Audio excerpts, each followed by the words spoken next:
intégrants, on continue notre séquence sur les réseaux sociaux, hein, sur communiquer avec les réseaux sociaux.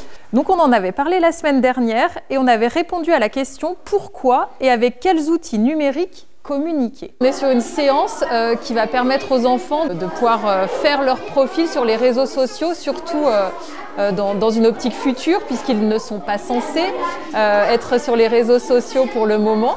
Mais on s'est rendu compte qu'il y en avait quand même un tiers qui était déjà concerné par des réseaux sociaux type TikTok, Instagram, Snapchat.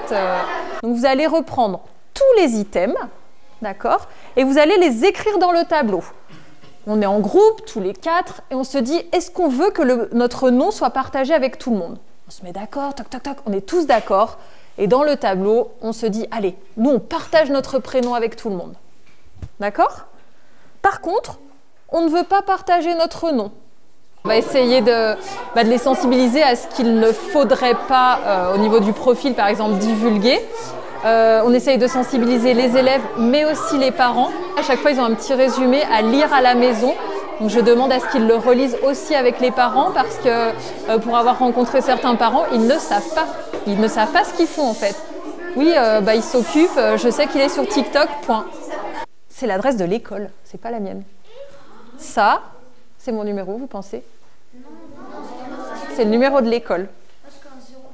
Ça, vous vous rappelez, c'est sur le NT, vous m'avez dit environnement numérique de travail. Travail, d'accord?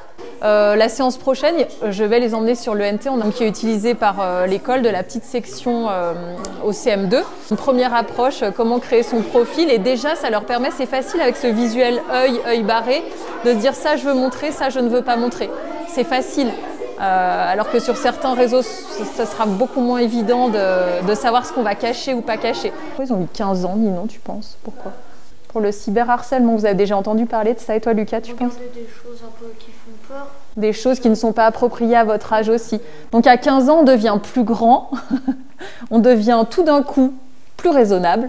Donc voilà, il fallait mettre un âge, et 15 ans semble être un âge correct. Le mot cyberharcèlement est ressorti plusieurs fois, les CM2 notamment, puisqu'on en a parlé l'année dernière, on en a aussi parlé pour la journée non-harcèlement. Dans cette classe, il y en a même 6 sur 21 qui ont un téléphone. En sachant qu'on a déjà des enfants qui ont WhatsApp et voilà, qui peuvent être confrontés dès le CM à ces problèmes-là. Maintenant, on essaye d'avoir une vision globale du numérique. Ça va de je fais un exposé sur le NT à voilà, une éducation aux fake news, à l'utilisation des réseaux sociaux. On essaye de balayer le plus de choses possible. C'est pas évident avec des multiniveaux aussi dans notre école. Alors on leur donne quelques pistes, on sème des petites graines et on espère qu'il y aura un petit effet. Mais il faut aussi que les parents soient quand même derrière. Dire l'accès au téléphone, à Internet, ça s'apprend. Et peut-être que ça vienne de l'école. De la maîtresse, ça a peut-être un poids un tout petit peu plus important des fois que les parents qui peuvent... voilà, ça a peut-être un petit peu plus de poids, c'est ce qu'on espère. C'est pour ça qu'on le fait. La maîtresse est encore une autorité morale? Peut-être, on n'est pas sûr. Hein.